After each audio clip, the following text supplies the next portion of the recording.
Sa gitna ng maraming kabahayan sa bayan ng Rodriguez, Rizal, matatagpuan ang isa sa mga pinakabagong edipisyo ng Iglesia ni Cristo, ang gusaling sambahan ng lokal ng Metro Manila Hills. Ang kagandahan at katayuan nito ay hindi lamang nagpapamangha sa mga kaanib sa Iglesia ni Cristo, kundi sa lahat ng nakakakita nito. Para sa pulido niya, ang ganda-ganda niya tignan. Bago pa lang siya ginagawa, makikita mo talaga kung gaano siya kaganda. Yung mismo pundasyon pa lang makikita mo na. Kasi lagi namin nakikita pag dumadaan kami rito eh. Nakikita namin paano siya ginagawa, from the beginning, tapos ayan na siya. Kaya sa makaragdagan maganda view kasi pag pababa ka, kita mo yung bundok, kita may magandang structure. Maganda, nakakamangha kasi ang ganda ng pamamalakad ng iglesia para makapagpatayo ng ganyang kapilya. Nakita ko rin po kasi ito ginagawa dati pa. Yun, maganda po. Tsaka yung kahit po pababa siya, maganda yung katayo kasi diretso pa rin po yung tayo ng structure po. Maging ang mga may kaalaman sa larangan ng konstruksyon ay humanga sa disenyo at matibay na pagkakagawa ng bagong gusaling sambahan. Dito po sa loob ng Manila Hills, bali po, dati po tayong project engineer. So nagsusupervise po tayo ng mga tinatayong bahay dito sa loob ng subdivision. So marami na rin po tayong mga na-encounter ng mga pagdating po sa ganitong style ng kalsada, lupa, o yung position po ng pagtatayo ng struktura, talaga pong kailangan po pag-isipan talagang mabuti.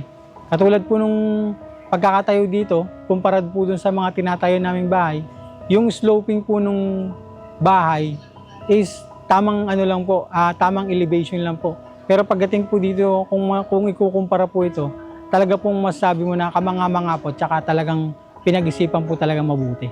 Makita mo yung abilidad nila na sa paggawa po ng mga ganitong mga bagay, pati po sa mga design, yung mga makabago po sa ceiling, tsaka yung mga ginamit po ng mga materyales, talaga pong hindi lang po basta na pumili para lang po mabuo yung isang bagay, kundi po talaga pong pinag-isipan. Nakita ko po yung proseso po ng kanilang paggawa. Ako po ay napahanga na bukod sa ito pong area na ito, matigas na bato po yung pinaka-area po nitong lugar. Sa paglalatag pa lang po ng foundation, talaga pong may hirapan po talagang mga trabahanting gagawa po rito.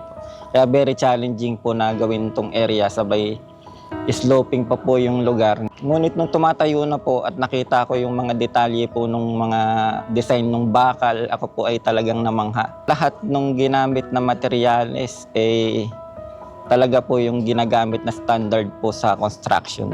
Napakatibay po ng pagkakayari dahil po yung bakal lang po na mga ginamit talagang halos napalibutan po ng puros bakal po itong gusaling sambahan na itinayo. Talagang yung kalidad ba ng pagkakatayo niya, habang tumatayo, nakikita mo yung lahat ng mga kailangan na reinforcement ay umaangat din. Kung susundin mo ang disenyo, talagang sinusunod talaga ng iglesia kung ano yung nakalagay sa construction code.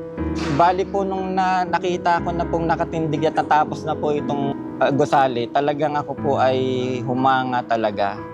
Dahil sa malayo pa lang ay makikita mo na kung gaano po talaga naging napakaganda ng pagkakagawa na itong gusali na ito. Mula sa lahat ng paligid, lahat ng pasilidad, sa loob at sa labas, mula sa flooring niya, sa kisame, makikita niyo po talaga kung gaano naging napakasinop at saka napakadisiplinado ng mga taong gumawa nitong gusali na ito.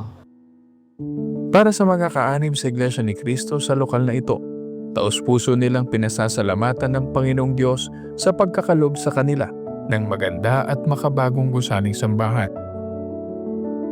Ay naging saksing buhay ako nung itinatayo ang malaki at modernong gusaling sambahang ito. Salamat sa Panginoon Diyos, nagkaroon kami ng ganitong kagandang gusaling sambahan.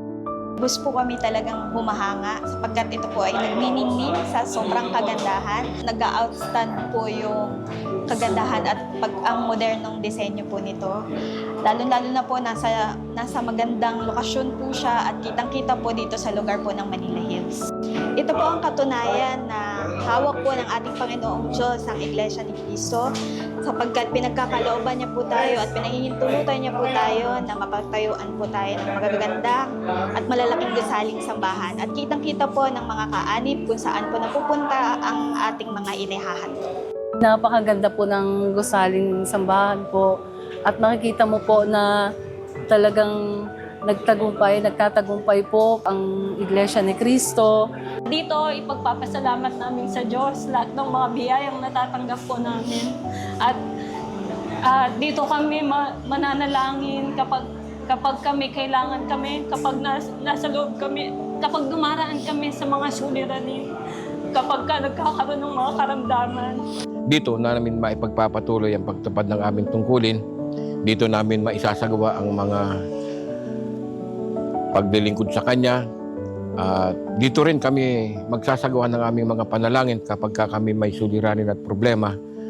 At ako po'y sumasampalataya, dito diringgin kami ng Panginoon Diyos. Ang gusaling sambahan po ay napakahalaga po sa ating mga kapatid. Lalo na po sa panahong ito na laganap na po ang kahirapan at iba't ibang uri ng mga problema. Ang pagsamba po ang kailangan po ng ating mga kapatid. Sapagkat dito po sa pagsamba ay nararanasan po natin ang kapangyarihan at pagmamahal ng ating Panginoong Diyos.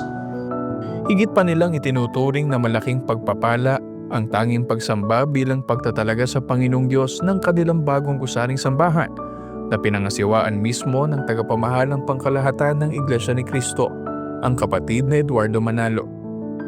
Galak na galak po ang aking puso. Masayang masaya dahil napakabiyaya po ng pangasiwa ng kapatid na Eduardo V. Manalo. Napakabiyaya po ng isinagawang tanging pagsamba na pinangunahan ng aming mahal na kapatid. Nung itinuturo po niya ang leksyon, isa lang po ang naiwan sa aking puso sa mga sinabi niya na ang tulong ng ating Panginoong Diyos ay dumarating sa tamang panahon. I would like to thank the Executive Minister, Brother Eduardo V. Manalo, for leading the dedication of our worship building and for officiating our special worship service. Above all, we would like to thank our Almighty God for all the blessings and support He continued to give to the Church of Christ and for guiding the church administration and for giving us this opportunity to witness this momentous occasion. Sa pagsisimula ng panibagong taon, lalong pinatatag ang pananampalataya at paninindigan ng mga kapatid sa lokal ng Metro Manila Hills na patuloy na maglingkod sa Panginoong Diyos, anuman ang kanilang kaharapin. Ako po si kapatid Jem Barzaga para sa Iglesia ni Cristo News Network.